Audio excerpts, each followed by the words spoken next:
So hindi nga gumawa ng kahit anong trades ang Los Angeles Lakers sa dumaang trade deadline.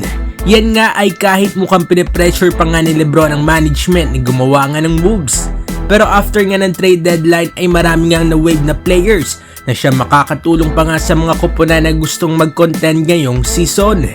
At ayon nga sa report ay magiging agresibo nga daw ang Los Angeles Lakers dito nga sa buyout market. At narito nga ang 3 point guard sa maaring pagpilian ng Los Angeles Lakers. Una nga sa listahan ng sharpshooting guard na si Seth Curry. Napasama nga si Seth sa trade sa pagitan ng Dallas Mavericks sa Charlotte Hornets. Pero ayon nga sa report ay baka i-buyout nga daw ito ng Charlotte Hornets. Isa nga si Seth Curry sa mga masasabi nga natin na matinig ang shooting. Kahit pa nga na nasa worst shooting season nga itong si Seth ng kanyang karir, ay mabibigyan nga lang ito ng sapat na minuto, ay malamang nga nababalik nga rin ang kumpiyansa nga nito na tumira. Sa kanyang karir ay nag-average nga ito ng 11 points, 2 rebounds at 2 assists per game. Magandang pang backup guard nga itong si Seth Curry, kaya nga lang ay limited pa nga ang playmaking ability nito. At para naman sa sunod na listahan ay ang veteran guard na si Kyle Lowry. Tulad ni Seth Curry ay na-trade nga rin ito sa Charlotte Hornets. Kaya nga sabi nga sa mga report ay lahat nga daw ng mata na malalaking kupunan ay nasa Hornets dahil nga sa mga possible buyouts. Welcome playmaking nga ang hanap ng Lakers sa isa nga si Kyle Lowry sa magagandang option. Hindi nga lang ganoon ka-consistent si Kyle Lowry offensively pero sa playmaking ay ayos nga to sa backup guard.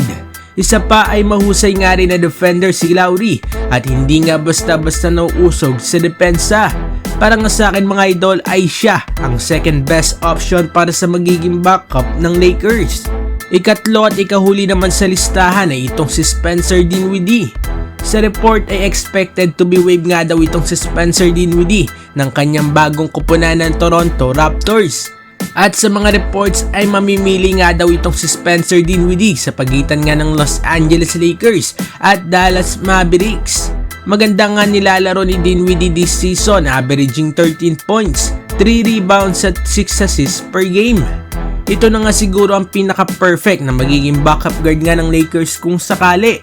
Sa playing style nga ni Dinwiddie ay perfect fit nga rin ito sa sistema nga na meron ng Lakers. Kayang tumira sa labas at gumawa ng sariling tira at isa pa nga ay mahusay rin ang kanyang playmaking. So yan nga mga idol ang 3 point guard sa maaring ang pagpilian ng Los Angeles Lakers sa buyout market. Anong masasabi ninyo dito mga idol? Sino para sa inyo ang dapat nakuhanin nga nila? Mag-comment sa baba at ating babasahin yan. Huwag kakalimutan na mag-like at subscribe para sa iba pang balitang NBA. Maraming salamat po.